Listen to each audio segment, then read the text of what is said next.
How do you evaluate Bitcoin's performance relative to the US-China trade kind of clarity, the UK, air quotes, deal, and kind of what's happening with the economic policy right now?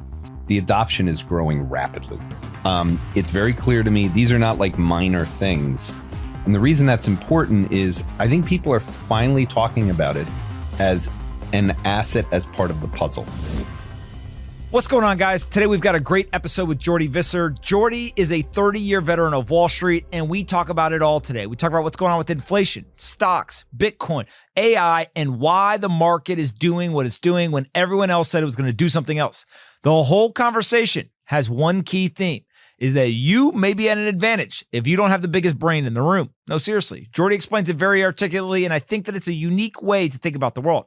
So here's my latest conversation with Jordy Visser. All right, Jordy, we got a ton to talk about this week. The first thing is everyone was super scared about inflation, the tariffs, a recession. People were talking about Great Depression, empty shelves. Like they were all over the place with all this fear mongering. We just got data from April that suggests that sales data is actually still pretty strong, that prices of certain products were actually going down, not up.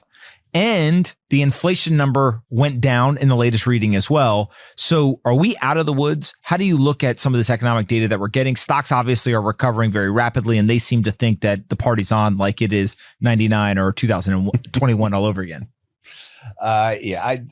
Because of the situation with getting rid of the worst of the tariff situation. So if you kind of go through the last 5 weeks, it started with, hey, we'll put a pause on things for 90 days, but we'll leave China, we'll raise it again. And now we're at the point where we're kind of heading back towards what Stanley Druckenmiller said was a good result.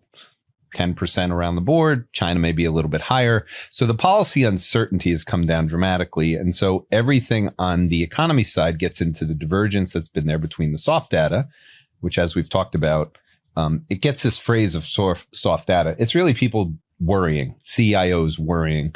The hard data has remained fine because the hard data is driven by two parts. It's driven by the consumer, which when the stock market was falling down, you're getting a little bit of weakness. Okay, all good.